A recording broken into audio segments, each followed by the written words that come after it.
Red green online present.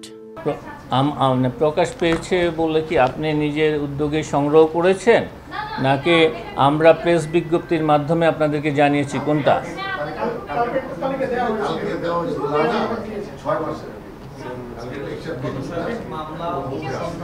আচ্ছা, আমি আমি আমি আমি যেহেতু ছিলাম না, আসলে আমি কি প্রেক্ষাপটে আলোচনা হয়েছে আমি জানি না। আপনার প্রশ্নটা হচ্ছে যে সরকারি কর্মকর্তা কর্মচারীদের দুর্নীতির পরিমাণটা কেন বেশি। দুর্নীতির বিষয়টা আগেও ছিল, মানে সরকারি কর্মকর্তা কর্মচারীদের বিরুদ্ধে আমরা যেহেতু দুর্নীতি দমন কমিশন সবসময় সরকারি কর্মকর্তা কর্মচারীদের নিয়ে কাজ করে থাকি, এবং সেই কারণে আগের তুলনায় এখন অনেকেই সরকারি কর্মকর্তা কর্মচারীদের বিরুদ্ধে যে বিষয়গুলো আগে তুলে ধরেন নাই 5 আগস্টের পরবর্তী সময়কালে সেই বিষয়গুলো নতুন করে এসেছে। অনেকেই অভিযোগ করার জন্য এখন উপযুক্ত সময় মনে করছেন, সেই জন্য অনেকে সেই অভিযোগগুলো করেছেন, তার প্রেক্ষিতে অভিযোগের সংখ্যা বেড়েছে। তবে আমাদের অনুসন্ধান শেষে যখন আমরা এটার ফলাফল দেখতে পাবো যে সেখান থেকে কি পরিমাণ অভিযোগ প্রতিষ্ঠিত হয়েছে, তার প্রেক্ষিতে আমরা চূড়ান্তভাবে আপনাকে মন্তব্য করতে পারবো। তো এটা হচ্ছে যে সরকারি কর্মকর্তা কর্মচারীদের সবাই দুর্নীতিগ্রস্ত, ব্যাপারটা তেমন নয়। এটা কিছু সংখ্যক অসৎ কর্মকর্তা কর্মচারীরা হয়তো দুর্নীতির সাথে সম্পৃক্ত আছেন, তাদের বিষয়গুলোই কিন্তু দুর্নীতি দমন কমিশনে এখন আসছে। আপনাকে অনেক ধন্যবাদ। স্যার, গতকাল উনি সাংবাদিক সম্মেলন করছিলেন, গতকাল উনি যে বক্তব্যটা দিয়েছেন, জি জি, চেয়ারম্যান কি ওনার বক্তব্যের সাথে একমত? এখানে এই বিষয়ে আমাদের এখানে আমি এই বিষয়ে কোনো মন্তব্য করতে চাই না, এই কারণে যে আমাদের কাছে কিন্তু এই সংক্রান্ত একটা অভিযোগ অনুসন্ধানাধীন রয়েছে। ফলে আমরা যদি এই বিষয়ে কোনো মন্তব্য করি তাহলে সেই ক্ষেত্রে বিষয়টা বিতর্কিত হতে পারে, এবং আমি যেভাবেই কথা বলি না কেন দেখা যাবে যে সেটা অনুসন্ধানকে প্রভাবিত করতে পারে।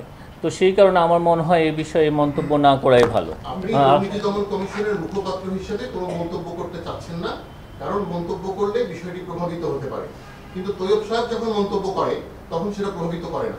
আমরা কিন্তু বলি নাই সেটা প্রভাবিত, আমরা শুধু মাননীয় চেয়ারম্যান বলেছেন যে সেটাকে কিন্তু বিভ্রান্ত যাতে না ছড়ায় সেই জন্য তিনি তার অবস্থানটা এখানে পরিষ্কার করেছেন। ওকে, অনেক ধন্যবাদ। হ্যাঁ, একটা হচ্ছে সাবেক প্রধানমন্ত্রী শেখ হাসিনার মামলার অনুসন্ধান তদন্ত অনেক দূর যাওয়ার কথা, অনেকদিন এটা নিয়ে কোনো কথাবার্তা শুনছিল না। বিশেষ করে ওনার বেশ কয়েকটা মামলা, আমি যতটুকু জানি, ভুলও জানতে পারি, একেবারেই শেষ পর্যায়ে কমিশনে উপস্থাপন করা হয়েছে বেশ কয়েকটা অনুসন্ধান, আমি শেষ করতে চাই।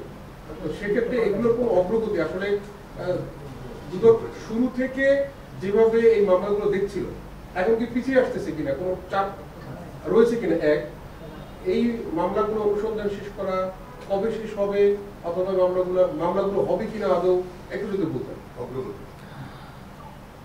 আমি আপনাকে অনেক ধন্যবাদ যে আমরা চেষ্টা করব সবাই যে অনুমান নির্ভর কোনো প্রতিবেদন যেন আমরা প্রকাশ না করি। যে বিষয়গুলো আমাদের এখানে অনুসন্ধানাধীন রয়েছে সেই বিষয়গুলোর ব্যাপারে কমিশন অনেক সচেতন আছেন। যারা যে টিমগুলো কাজ করছে, যখন এই অনুসন্ধান শেষ হবে আমরা সবসময় আপনাদের সাথে সেগুলো শেয়ার করে থাকি, এবং এটাতে এখানে সবাই যে অনুসন্ধানগুলো, গুরুত্বপূর্ণ অনুসন্ধান এখন আমাদের কাছে চলমান রয়েছে, সেগুলি দার্লিক প্রমাণাদি সংগ্রহ শেষে অনুসন্ধান দল দ্রুততম সময়ের মধ্যে প্রতিবেদন দেওয়ার ক্ষেত্রে অত্যন্ত আন্তরিক, তারা দিনরাত পরিশ্রম করছেন।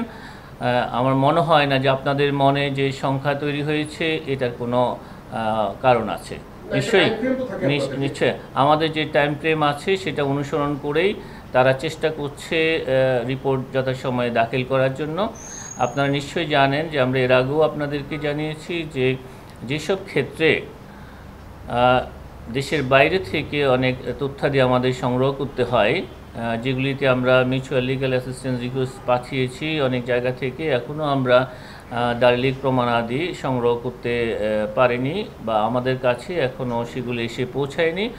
সেই কারণে কিছুটা সময় লাগছে এবং এটা পাওয়া সাপেক্ষে নিশ্চয়ই তারা তাদের প্রতিবেদন দাখিল করবেন। আর আপনি আরেকটা জিনিস বারবার একটু বলেন, চেয়ারম্যান মহোদয় বলেছেন যে আসলে সাবেক প্রধানমন্ত্রী শেখ হাসিনা সহ তার পরিবার অথবা যারা বিদেশে পালিয়ে আছেন দুদকের মামলার আসামি তাদেরকে ফিরিয়ে আনার একটা বিষয় রয়েছে। তো আপনারা কি আসলে কোনো অগ্রগতি আছে ফিরিয়ে আনার বিষয়টা? মাননীয় চেয়ারম্যান এই বিষয়ে মন্তব্য করেছেন, মানে সেই ক্ষেত্রে এখনও ওইরকম উল্লেখযোগ্য কিছু যদি জানা যায় আমরা আপনাদেরকে অবশ্যই জানাবো। বাট আমাদের এই যারা দেশের বাইরে পলাতক আছেন তাদের ব্যাপারে যেটা হচ্ছে যে পলাতক থাকলেই সেই ক্ষেত্রে আমাদের কোনো অনুসন্ধান বা তদন্ত কার্যক্রম এই জন্য বিঘ্নিত হবে না। তাদের অনুপস্থিতিতেই অনুসন্ধান তদন্ত কাজ চলমান থাকবে এবং যেগুলি বিজ্ঞ আদালতে যাদের বিরুদ্ধে ইতিমধ্যে অভিযোগপত্র দাখিল করা হয়েছে এবং বিচার কার্যক্রম চলমান থাকবে। আর গতকালকে একটা বিষয় বিভ্রান্তি হয়েছিল, ডিজিএফ এর একটা ঘটনা, একটু ক্লিয়ার করবেন আসলে বাকি। গতকালকে যে বিষয়ে বিভ্রান্তি তৈরি হয়েছে মূলত মেজর জেনারেল হামিদুল হকের ব্যক্তিগত নামে যে বিষয়টা প্রচার করা হয়েছিল, আসলে এটা হচ্ছে প্রাতিষ্ঠানিক অ্যাকাউন্ট।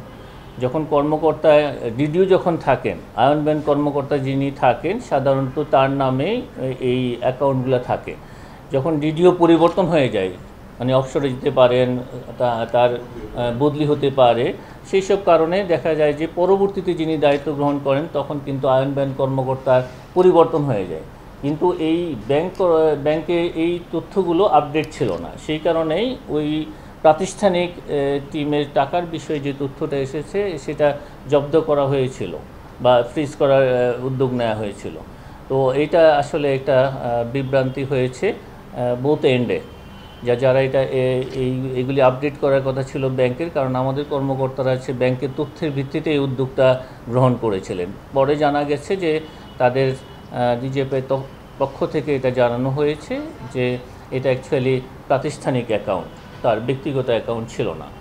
ঠিক আছে, এই তথ্যটা মানে আমার মনে হচ্ছে আর কি যে আপনাদেরকে বা অনেকের মনে একটা প্রশ্ন তৈরি হয়েছিল, কিন্তু এটা পরিষ্কার হয়েছে। এই বিশেষ প্রতিবেদনটি যদি আপনাদের ভালো লেগে থাকে অথবা উপকৃত হন তাহলে অবশ্যই এই চ্যানেলটি সাবস্ক্রাইব করুন এবং লাইক, কমেন্ট ও শেয়ার করে রেড গ্রিন অনলাইনের সাথেই থাকুন। Thanks to everyone, red green online.